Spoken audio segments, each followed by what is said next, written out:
With the announcement of the top 32 competing for the title of Miss Universe Philippines, I have gathered my current top 10, or the 10 ladies who are standing out to me. Obviously there's more, my list goes up and down, it changes consistently, but these are the 10 women who right now, after the presentation, from the photos I've seen, the interviews I've seen, these are the women standing out to me. First up, one of the best in interview is Miss Jeanne from Davao, Del Norte. I'm so glad we printed these headshots.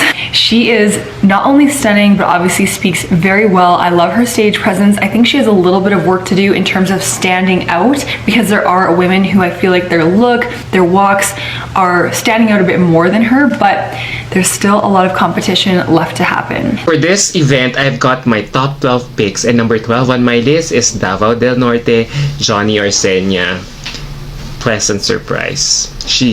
Johnny Orcena totally surprised me yesterday with her turn. Akala ko she could only blow us away with her communication skills, as evidenced by her stellar turn during the interview challenge last time. But all of us pageant presses were totally surprised by her luminous presence during the press presentation yesterday. Ang ganda-ganda pala ng mukha niya pala in person, at ang light-light niya panoorin dito, that I already overlook her height. Nadala ako ng batang ito sa ganda ng mukha niya, and I think this is how aspiring beauty queens could take notes from her when it comes to this aspect, na it doesn't matter whether you are a greenhorn or a newbie in pageantry, that for as long as you have the confidence, you can really ace it.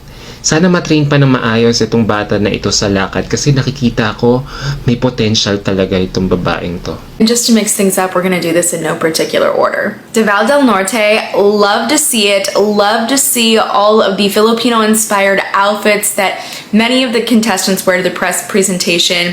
She was very happy here, and I loved it. I loved the energy. She just seemed so present and so excited to be there in that moment. At number 6, I have Davao del Norte. I was pleasantly surprised by her. This is not one of the women that we've consistently been talking about, and this is what interview really does. Runway, stage presentation, that is some women's strengths, right? Interview is other women's strengths, and Davao del Norte clearly was within her strength in this challenge. She presents her thoughts very well. There's no ums, there's no ahs, there's no stammering. She's a very easy speaker, but she's a very natural speaker. And this is where we get the shift of the women who are very intellectual but presenting almost in a teacher capacity, to the women who are being easygoing friends, having a good conversation. From Davao del Norte up, you get these women that are having very easygoing presentation. It's very easy to listen to them. It's very easy to be engaged in what they're saying. And then you're kind of surprised when they're gone and they're not there anymore. And you're like, I kind of wanted to hear more. Davao del Norte, she starts it off. Her personality is just, it's there, it's bubbly, it's friendly, it's engaging.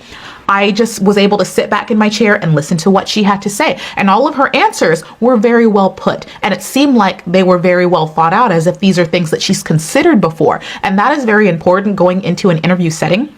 You don't want to get caught slipping. You don't want, and I have put this in my videos when we did the interview prep sheet, things you should know before going into an interview. There are certain things that you want to have thought about before you step foot in in front of any judging panel, in front of any interviewer. There's certain things about yourself, about your country, about your nation, about people, about social issues that you want to have considered before you step in front of an interview. So this didn't really seem like a challenge for her. It seems like these were easy topics of conversation for her to easily tackle. And she did it with grace and poise, and I loved it.